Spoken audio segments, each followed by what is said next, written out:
Good morning students. मैं अनीश कुमार और आप देख रहे हैं केमिकल पॉइंट। तो केमिकल पॉइंट को आप लोग सब्सक्राइब करिए अगर आप लोग फर्स्ट टाइम देख रहे हैं, अगर इस चैनल पे नए हैं तो। और हम लोग आज बात करेंगे इस वीडियो में क्लास 10th की साइंस बायोलॉजी में चैप्टर लाइफ प्रोसेस की। लाइफ प्रोसेस के बारे में हम लोग अध्ययन करेंगे। लाइफ प्रोसेस के बारे में अध्ययन करेंगे। तो लाइफ प्रोसेस में हमारा जो आज का टॉपिक है वो है मिनरल्स। क्या है वो? मिनरल्स। तो मिनरल्स के बारे में हम लोग देखेंगे कि मिनरल्स क्या होते हैं। खनिज लवण, यानी कि आज का हमारा टॉपिक है खनिज लवण, खनिज और लवण। तो आप लोग जानते हैं जैसे कि इसको मिनरल बोला जाता है और साल्ट को हम लोग लवण बोलते हैं। तो मिनरल्स और साल्ट के बारे में देखेंगे कि कौन कौन से साल्ट और मिनरल्स रिक्वायर्ड होते हैं। तो हम देखेंगे यहाँ पर कि इसके पहले हम लोगों ने कार्बोहाइड्रेट के बारे में अध्ययन किया कि कार्बोहाइड्रेट्स क्या होते हैं, विटामिन्स क्या होते हैं। तो इसमें अब देखें जैसे जिस प्रकार से कार्बोहाइड्रेट और जिस प्रकार से विटामिन हमारे शरीर के लिए आवश्यक होते हैं, उसी प्रकार से हमारे शरीर का लगभग 4 से 5% खनिज लवणों के कारण होता है। यानी कि अगर 100 केजी के हैं तो 4 से 5 किलो, 4 से 5 केजी वो due to presence of minerals and salt होता है। तो आप समझ सकते हैं कि मिनरल्स कितने महत्वपूर्ण होते हैं हमारे शरीर के लिए। अगर देखें तो वे खनिज लवण हमें दूध, पनीर, अंडा, मछली, फल, हरे पत्ते वाली सब्जी आदि से प्राप्त होती है। ये कहाँ से पाए जाते हैं खनिज लवण? दूध, पनीर, अंडा, मछली, फल, हरे पत्ते वाली सब्जियां आदि से पाए जाते हैं। का अकार्बनिक पदार्थों में कैल्शियम, अगर हम बात करें तो कैल्शियम, मैग्नीशियम, आयरन, सोडियम और फास्फोरस। तो ये सभी आप जो देख रहे हैं ये सभी इसके जो क्लोराइड्स हैं, कार्बोनेट्स हैं, सल्फेट्स हैं। अब कार्बोनेट्स और सल्फेट्स क्या होते हैं आप समझ सकते हैं। अगर हम देखें कैल्शियम का कार्बोनेट तो CaCO3 लिखेंगे हम लोग। CaCO3 ये कार्बोनेट है, CO3 यहाँ लग जाता है। MgCO3, FeCO3, K2CO3, Na2CO3, PO2CO3 ये सभी हमारे क्या हैं, इसके कार्बोनेट्स हैं। क्लोराइड्स की बात करें तो क्लोराइड्स की बात करेंगे तो जैसे कि Na और Cl हो गया, NaCl ये क्लोराइड हो गए। PCl3, KCl हो गया, FeCl3 हो गया, MgCl2 हो गया। तो ये सभी हमारे क्या हैं, जैसे MgCl2 और FeCl3 और KCl, ये सभी हमारे क्या हैं, क्लोराइड्स हैं। तो कार्बोनेट्स और क्लोराइड्स या सल्फेट की बात करें तो सल्फेट क्या होता है, SO4। जैसे अगर हम CaSO4, MgSO4, FeSO4, K2SO4, Na2SO4, P2SO4 ये तो सभी क्या हैं, हमारे जो खनिज हैं वो इसी रूप में पाए जाते हैं। तो कुल मिलाकर खनिज जो होते हैं हमारे शरीर के लिए बहुत ही इंपॉर्टेंट होते हैं और खनिज लवण के कारण हमारे बॉडी का 4 से 5 किलोग्राम का भार होता है। ठीक है, 4 से 5% होता है। अगर हम बोलें तो ये परसेंट में होगा, अगर 100 केजी का मैन है तो उसमें 4 से 5 किलो तक होगा। अगर इसमें देखें तो calcium, magnesium, iron, potassium, sodium sodium और ये फास्फोरस, ये सब के सब जितने भी हैं ये सभी हमारे मिनरल्स हैं। ये क्या हैं, मिनरल्स हैं। अगर देखें तो इनकी अल्प मात्रा ही शरीर में अनेक जैविक क्रियाओं को सुचारू रूप से चलाने के लिए आवश्यक होती है, यानी कि इनकी बहुत कम मात्रा आवश्यक होती है। देखिए नमक हम कितना कम खाते हैं, अगर नमक कम खाते हैं तो उसमें Na और Cl बहुत ही कम मात्रा में हमारी बॉडी में जाता है, यानी कि NaCl सोडियम का क्लोराइड बहुत ही कम मात्रा में जाता है। तो इसकी अल्प मात्रा ही आवश्यक है। जितनी भी हमारे बायोलॉजिकल प्रोसेस हैं उसको सुचारू रूप से चलाने के लिए ये बहुत ही कम मात्रा में आवश्यक होते हैं। इनकी शरीर की अल्प मात्रा में आवश्यकता होती है, अतः इन्हें माइक्रोन्यूट्रिएंट कहते हैं। मोस्ट इम्पोर्टेंट खनिज लवण आर्स क्या, micronutrients, micro nutrients, micro nutrients. तो ये जो माइक्रो न्यूट्रिएंट्स हैं इसे हम लोग बोलते हैं अल्प पोषक। क्या बोलते हैं? अल्प पोषक, यानी कि बहुत ही कम मात्रा में आवश्यक होते हैं। तो हम आपको ये जितना अभी तक हमने आपको बोला अब उसको एक बार हम रिवाइज करते हैं। हम ये रिवाइज करते हैं कि जो हमारे लाइफ प्रोसेस में हम लोग कार्बोहाइड्रेट के बाद खनिज लवण वाला जो टॉपिक स्टार्ट किए हैं, तो खनिज लवण क्या होते हैं? जो खनिज किसे कहते हैं? मिनरल्स, जो कि माइनिंग के द्वारा ज़मीन से प्राप्त होते हैं, उन्हें हम लोग खनिज कहते हैं। साल्ट किसे कहते हैं? साल्ट वो होते हैं जो कि एसिड और बेस के आपस में कॉम्बिनेशन होने से बनते हैं, यानी कि अम्ल और लवण आपस में मिल करके क्षार बनाते हैं। क्षार हमारे ये जो हमारे लवण और खनिज हैं बहुत इंपॉर्टेंट होते हैं हमारी बॉडी के लिए, और ये 4 से 5% तक पाए जाते हैं।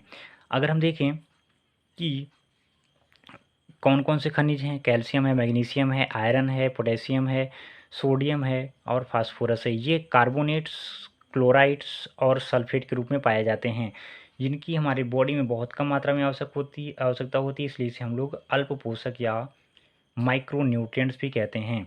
तो न्यूट्रिएंट दो प्रकार के होते हैं हमारे बॉडी में, एक माइक्रो न्यूट्रिएंट्स होते हैं और एक मैक्रो न्यूट्रिएंट्स होते हैं, जिनकी मात्रा बहुत ज़्यादा होती है हमारी बॉडी में, उसको हम लोग मैक्रो न्यूट्रिएंट्स कहते हैं। जैसे प्रोटीन्स हैं, कार्बोहाइड्रेट्स हैं, तो ये मैक्रो न्यूट्रिएंट्स हैं।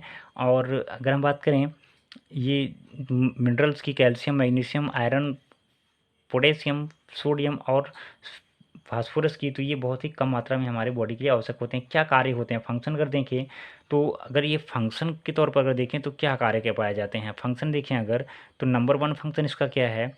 तो हम अभी देखेंगे यहाँ पर functions of minerals, and minerals and salt. ये तो हम देखेंगे अभी कि कौन कौन से इसके फंक्शन होते हैं। तो सबसे पहला फंक्शन इसका ये है कि खनिज लवण अनेक उपापचयी क्रियाओं को नियंत्रित करते हैं, बहुत इंपॉर्टेंट है।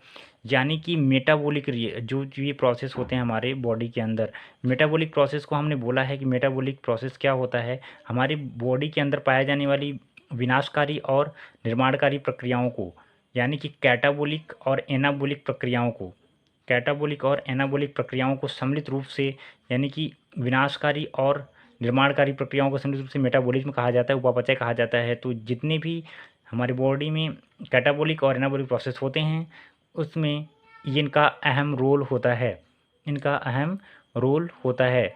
अगर सेकंड की बात करें तो कुछ खनिज लवण विभिन्न अंगों के निर्माण में सहायक होते हैं। जैसे अगर कैल्शियम और फास्फोरस द्वारा दांतों और हड्डियों का निर्माण बहुत इंपॉर्टेंट है।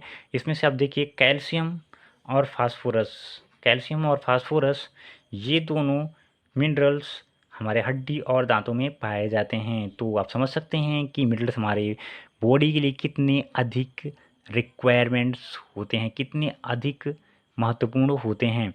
अगर हम बात करें तो जैसे कि आयरन आप देख रहे हैं तो ये हीमोग्लोबिन में होता है, बहुत इंपॉर्टेंट है। आयरन किस में होता है? हीमोग्लोबिन में होता है। अगर आयोडीन की बात करें तो जो है, आयोडीन की बात करें तो वो थायरॉक्सिन हार्मोन्स के स्रावण के लिए बहुत इंपॉर्टेंट होते हैं। कहा जाता है कि अगर आयोडीन भी होता है, अगर आयोडीन आप नहीं लेते हो तो आपको ग्वाइटर रोग हो जाएगा, यानी कि घेंगा रोग हो जाएगा। तो आप समझ सकते हैं कि आयोडीन की भी हमारे बॉडी में बहुत ही ज़रूरत होती है, और ये मेनली हम लोग नमक से लेते हैं, मतलब साल्ट से प्राप्त होते हैं। तो साल्ट और मिनरल दोनों ही हमारे बॉडी में बहुत ही महत्वपूर्ण होते हैं। पोटेशियम और सोडियम उपापचयी क्रियाओं तथा हृदय की धड़कन को नियंत्रित करते हैं, बहुत इंपॉर्टेंट है। अगर बात करें हम सोडियम और पोटेशियम की, तो सोडियम और पोटेशियम पंप में भाग लेते हैं, जो कि हमारे हार्ट की जो जितनी भी एक्टिविटी होती है उसको कंट्रोल करते हैं ये सोडियम पोटेशियम पंप के द्वारा। और ये जो मेटाबॉलिक प्रक्रियाएं हैं उसमें भी ये काफ़ी महत्वपूर्ण योगदान देते हैं। तो हमने यहाँ पर देखा कि खनिज क्या होते हैं और लवण क्या होते हैं। खनिज देखिए, अगर कोई भी चीज़ है, अगर उसे हम लोग अर्थ से उसको माइनिंग करके निकालते हैं तो उसको खनिज बोला जाता है। तो खनिज और ये साल्ट होते हैं, साल्ट जो एसिड और बेस के आपस में मिलने से बनते हैं। तो खनिज और लवण इनकी बहुत ही कम मात्रा में आवश्यकता होती है, शरीर के लगभग 4 से 5% को भाग के बनाते हैं, और इनकी उपस्थिति के कारण ही हमारे बॉडी में कई संरचनाएं जैसे हड्डी और दांत निर्मित होते हैं। तो आपने देख लिया इसका फंक्शन क्या क्या है। फंक्शन आपने देख लिया कि खनिज लवण जो होते हैं वो अपचयी क्रियाओं को नियंत्रित करते हैं, मेटाबॉलिक रिएक्शन को ये लोग कंट्रोल करते हैं।